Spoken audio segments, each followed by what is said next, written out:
Have you ever had, like, the wind completely knocked out of you? And I don't mean from a physical blow. Right, just from a few words. Exactly. You're sitting across a table from someone you love, the coffee is getting cold, and they just look at you and say, I can't do this anymore.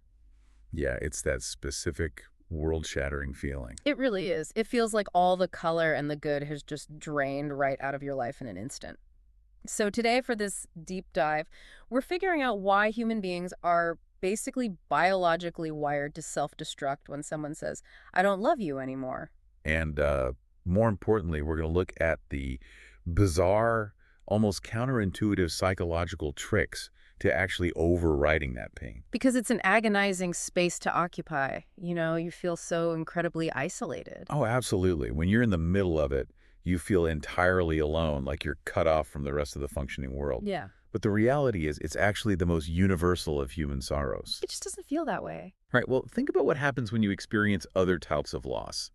Like if you are physically assaulted or, say, robbed on the street, society rushes in to catch you. Yeah, exactly. If I get my wallet stolen, I can call the police, I can call my credit card company. Your friends rally around you. They're outraged on my behalf. There are entire societal mechanisms, forms in triplicate, designed to help get me back on my feet. But with a breakup, With a breakup, someone completely shatters your emotional reality, and you can't exactly dial 911 and say, hello, operator. My partner just told me they need space to find themselves. no, you're left completely to your own devices. You're totally stranded. You really are. I mean, imagine, just as a thought experiment, a future society where we treat emotional trauma with the same institutional support as physical trauma. Oh, that would be amazing. Right. A world with, like, broken heart specialists. Just like you'd go to an emergency room to set a broken bone, you'd go to a specialized clinic. I would absolutely pay a copay for that. I think we all would. You'd sit down,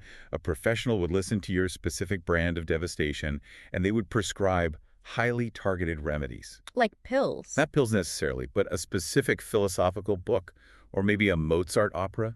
Wait, Mozart? Yeah, like something like Così fan tutte, which Yeah. deals heavily with lovers letting each other down. They would help you process the grief with dignity rather than leaving you to just, cry in your car during your lunch break. Which we've all done. But since we don't have those specialists, our immediate instinct, and anyone listening to this who has been through a breakup knows exactly what I'm talking about, is to just put ourselves on trial. The gavel comes down. Unilaterally. We just decide the breakup is 100% our fault. We assume we weren't smart enough or attractive enough, or we just fundamentally lacked whatever magic ingredient makes a person worthy of staying with. It's a completely natural reflex, but it's actually based on a massive cognitive illusion. Okay, unpack that for me. Well, to understand the mechanism of why we do this, it really helps to look at a famous psychological tool called the thematic apperception test, or the TAT. Okay, the TA2. Yeah, this was developed back in the 1930s by a psychologist named Henry Murray. So in this experiment, subjects are shown a series of completely ambiguous images. Like ink blots. Similar concept, but actual drawings. For instance, a drawing of a younger woman and an older woman looking in the same direction, but with totally neutral expressions. Okay. The subjects are then asked to tell a story about what is happening in the picture. Oh, let me guess. People look at the neutral drawing and basically just tell on themselves. Entirely. Yeah. Because the image has no inherent meaning, the brain scrambles to fill the void. Yeah. Right? And it fills it with the subject's own internal anxieties. Wow. So one person looks at the drawing and says, oh, the older woman is criticizing the younger one's life choices. But another person looks at the exact same image and says, the younger woman is terrified of growing old. They are completely projecting their own insecurities onto a blank slate. It's like when you send a text to someone you're dating and they leave you on read for 4 hours. Oh, the worst feeling. Right. The objective fact is simply that they haven't replied. But the story you tell yourself, that they hate you, that you sounded desperate, that they're out with someone better, that's your own personal TAT projection. That is a perfect modern equivalent. But I have to push back a little here, at least on applying this to a breakup. Leaving someone on read is definitely ambiguous. But if a partner packs their bags, looks you in the eye and says, I am leaving you, that is not an ambiguous image. Sure. That is a devastatingly clear statement. So how are we projecting in a scenario where the rejection is that explicit? It's a crucial distinction. See, the fact of the departure is absolutely real. Bags are packed. But the meaning you assign to that departure, the internal narrative that they are leaving because you are fundamentally unlovable or boring or inadequate, that is your projection. So the why is the projection. Exactly. The departing lover's actual internal motives might be completely hidden, even from themselves. They might act cold and say, "I'm out," but internally, their nervous system might be collapsing under their own sense of failure. Oh, I see. Or they might say they need to focus on their career, and they might actually mean it. It isn't always a polite cover for thinking you're worthless.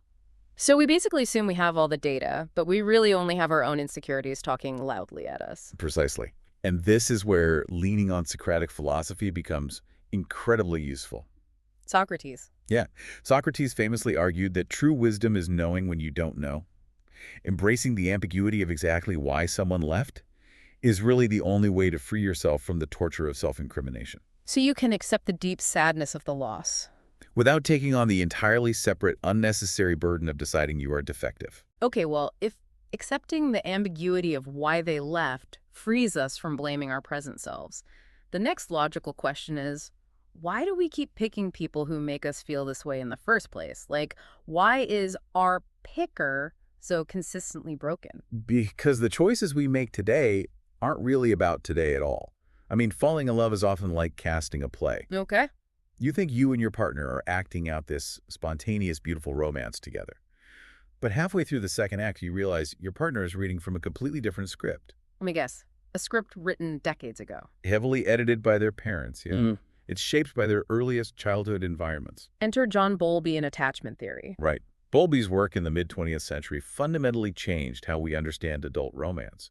He basically proposed that our capacity to be reliable, contented partners as adults sits squarely on the foundation of how we experienced love as infants and children. The early stuff always gets us. Always.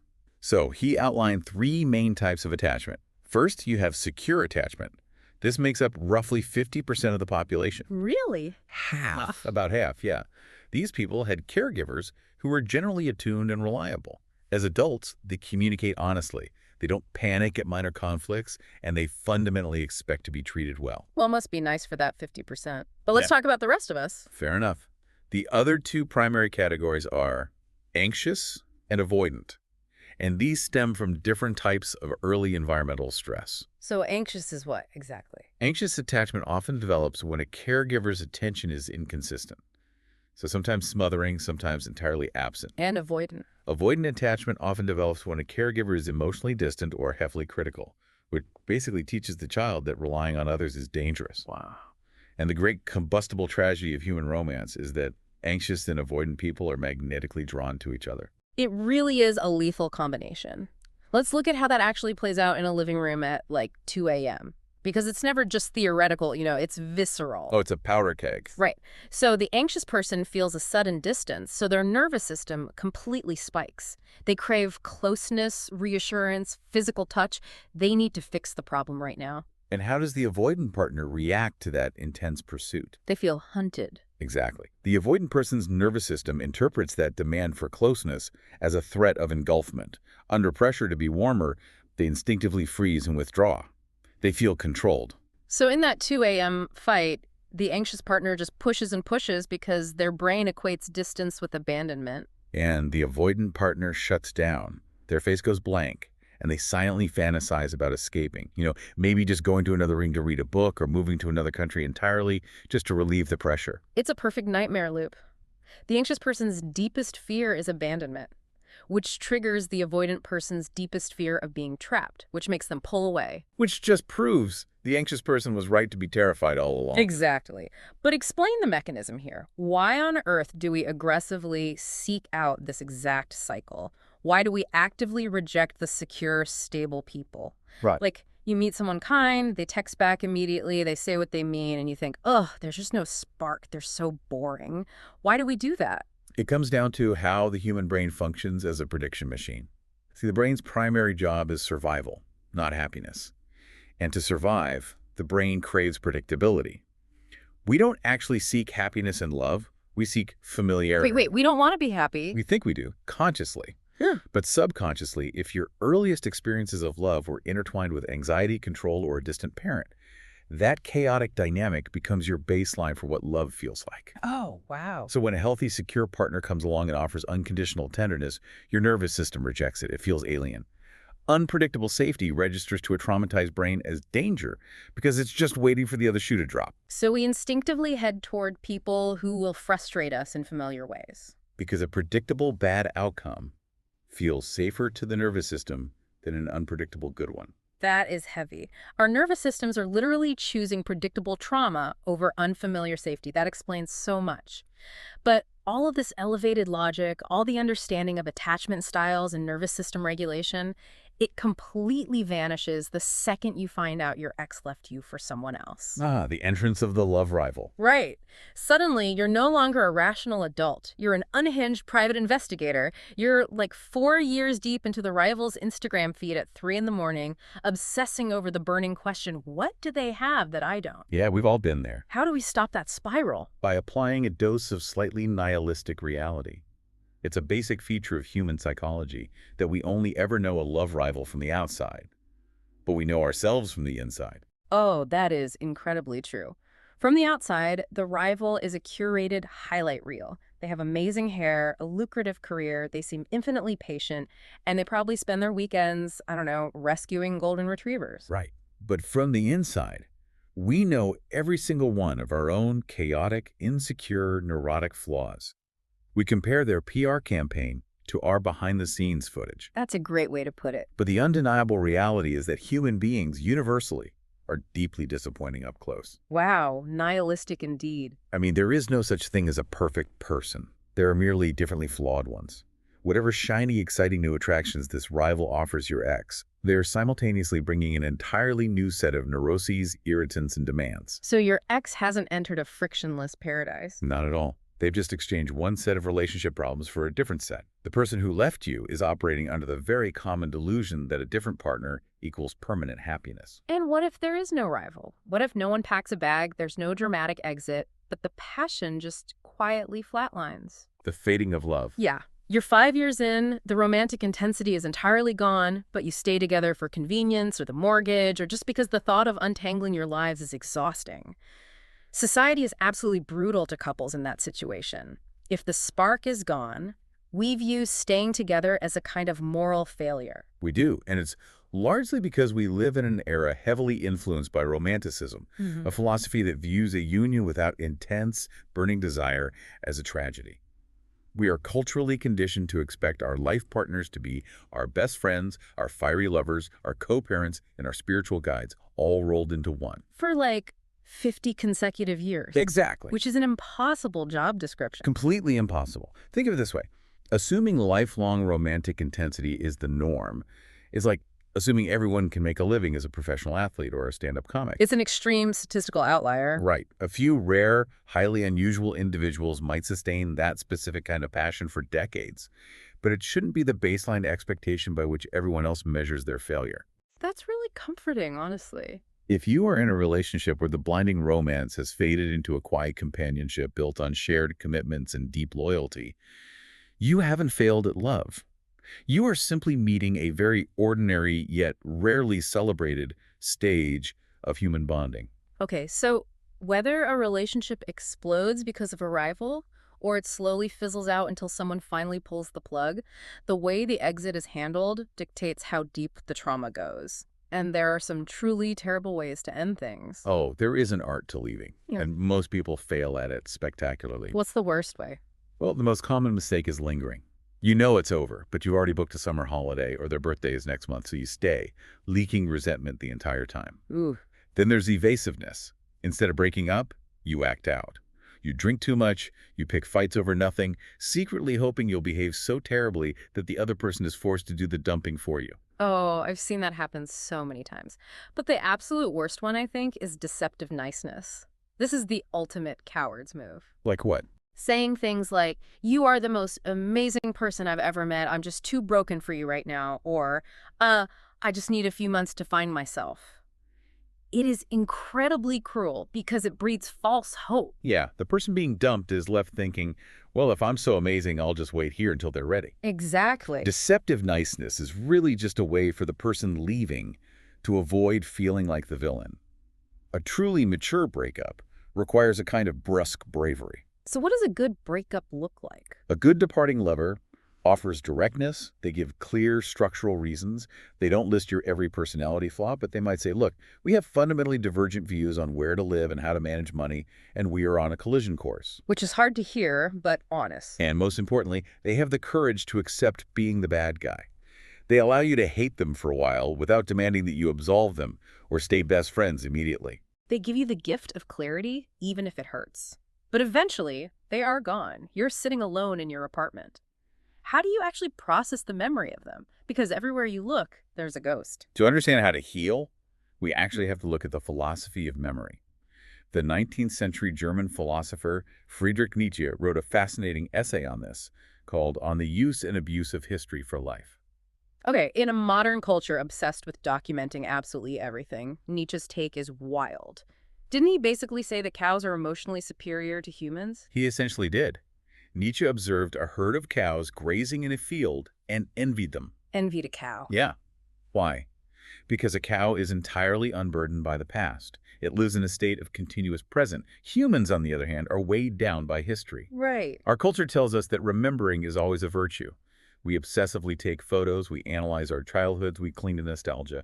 But Nietzsche argued that to survive and actually thrive, we have to actively practice the art of forgetting. That makes a lot of sense. If holding on to a vivid memory destroys your capacity to function in the present, then remembering is no longer a virtue, it's an illness. But you can't just forcefully erase a memory. You can't just stare at a blank wall and demand your brain forget your ex's face. The only way to forget is by laying down a dense, heavy layer of new events over the old ones. Exactly. Let's talk about the geography of a breakup. Say there's a pizza place on your corner where you had your first date. Every time you walk past it, your nervous system just crashes. But you can't just torch the pizza place to avoid the memory. No, you have to reclaim the territory. You have to walk into that pizza place with a loud, chaotic group of new friends. You sit in the exact same booth, you order a different pizza, and you create a new memory. Overwrite it. Yes. You sit on the sofa where your ex used to read, and you watch a terrible movie with someone you just met. You are quite literally overwriting the emotional data on your brain's hard drive. What about digital geography? Because it's not just physical places anymore. The algorithms are constantly ambushing us. You open your phone, and a memory from 1 year ago pops up, showing you and your ex on a bench looking deliriously happy. How do you overwrite that? The digital footprint requires the exact same ruthless act of overwriting. You don't just delete the photos and hide from the app. You have to train the algorithm and your own brain by aggressively flooding that digital space with new data. So block them, but then what? Mute or block the ex, absolutely. Mm-hmm. But then fill your feed with entirely unrelated passions. Follow architects or chefs or historians. Create new digital habits so that opening the app triggers curiosity about the world rather than a dopamine loop tied to your past. You have to dilute the ghost. I love that. But even when you start reclaiming those spaces, you might still feel this visceral ache for the very specific things you loved about them. Their particular sense of humor, the way they debated politics, their smile. How do we cope with the feeling that we have lost something utterly irreplaceable? It's tough. I always think about it like losing a favorite mixed CD back in the early 2000s. When you lose it on a road trip, you are devastated. You feel like you are grieving that specific piece of scratched plastic. But you don't miss the plastic. You just miss the songs. That's a brilliant way to look at it. And the beautiful truth is, those songs aren't gone. They exist out in the world, waiting to be found and downloaded again. That analogy captures a vital psychological distinction. Understanding the difference between the person and the traits. When we miss an ex, we are convinced we are mourning a wholly unique individual. We really do. But if we force our rational brains to dissect the grief, we realize we actually miss universal traits. Mm-hmm. We miss someone who appreciates our dark humor, or someone who makes us feel intellectually challenged, or someone who gives a genuinely warm hug. Because we encountered those wonderful traits inside that specific person, our brain makes a critical error. We assume that losing the vessel means losing the traits forever. Exactly. But those traits are not the exclusive copyright of your ex. They're distributed widely across the human species. You will find someone else who can banter with you. You will find another warm hug. It will be packaged differently. It will come with a different face and a different set of flaws. But those qualities are out there. Realizing this shifts you from a mindset of absolute scarcity to one of abundance. Which brings us to the final hurdle. The absolute worst sentence ever constructed in the English language, usually delivered at the tail end of a breakup. I hope we can still be good friends. Oh, it's seen as the ultimate downgrade. It's a massive insult. In a culture completely obsessed with romantic love, being relegated to the friend zone feels like being tossed into the bargain bin of human connection. It's the paltry consolation prize for the failed and the unlovable. But this reveals a fascinating, almost absurd contradiction in how our society operates. Think about the massive disparity in how we treat our lovers versus how we treat our friends. It's night and day. With our lovers, we feel entitled to give them our absolute worst. We inflict our bad moods on them, we throw tantrums, we make unfair accusations, and we expect them to read our minds and then sulk when they inevitably fail. True. We burden romantic love with the expectation that it must solve all of our existential dread. But with our friends, we are miraculously on our best behavior. We give them our patience, our wit, our generosity. If a friend doesn't want to go to the same movie as us, we don't accuse them of fundamentally misunderstanding our soul. We just go with someone else. We are infinitely more forgiving. Because of that dynamic, friendship is arguably the most noble and functional arena of human connection. Culturally, we've made this catastrophic error by elevating romantic love as the pinnacle of human achievement, viewing friendship as merely a waiting room until you find a life partner. Yeah. In a truly rational world, our highest ambition wouldn't be to find one superhuman lover to replace the rest of humanity. It'd be to nurture a deep, resilient circle of friends. Wait, let me push back on this because it sounds beautiful philosophically, but isn't elevating friendship just like a coping mechanism for the brokenhearted? Hmm. Practically speaking, society is literally built for couples. How so? Well, tax codes, mortgages, health insurance, hospital visitation rights, raising children. Our entire infrastructure is designed for romantic dyads. You can't just easily replace a spouse with a book club, right? You've hit on the exact root of the problem. You are absolutely right that our societal infrastructure is engineered for couples. But that is a structural flaw of society, not a reflection of human emotional capacity. Oh, interesting. Because we force the romantic dyad to bear the weight of taxes, child rearing, financial survival, and emotional salvation, the structure frequently collapses under its own weight. Pointing out the nobility of friendship isn't just a coping mechanism, it's a call to decentralize our emotional portfolios. Decentralize the portfolio. Right. If we stop demanding that one person be our everything, romantic breakups wouldn't feel like the complete annihilation of our world, because our foundation would be distributed across a community.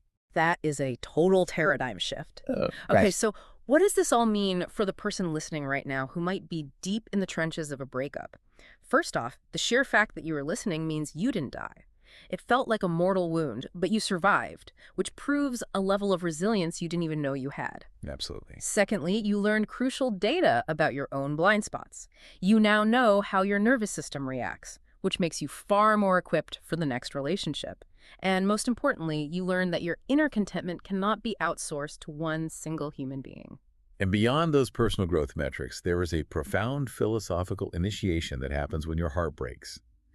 To experience this kind of devastation is to be initiated into the deepest, most universally shared sorrow of the human condition. What do you mean by initiation? Well, the next time you walk down a busy city street or sit in a crowded subway car, take a moment to really look at the strangers around you. When you are deep in grief, your brain tells you that you are uniquely cursed, that everyone else is happy and secure. But the statistical reality is that almost every single person you pass is currently carrying or has survived carrying the exact same invisible wound. They've all had the wind completely knocked out of them, too. Exactly. Recognizing that shared heartbreak doesn't diminish the validity of your individual pain, but it completely shatters the illusion of your isolation. It is the very experience that permanently wires you into the empathy and the shared endurance of the rest of the human race. You aren't cast out of the club. You've just become a full member. Here is something to chew on as we wrap up. If heartbreak is truly the ultimate universal connector, why do we build our society in a way that forces us to grieve it alone behind closed doors? Imagine if we designed our cities, our workplaces, or our social rituals not just around the celebration of weddings and romantic coupling, but around the shared resilience of the brokenhearted. What would a world look like if it acknowledged that falling apart and putting ourselves back together is the most common unifying project of being human? Keep overwriting those old memories, keep listening for your favorite songs and new people, and remember that you are never, ever as alone as your heartbreak tells you you are.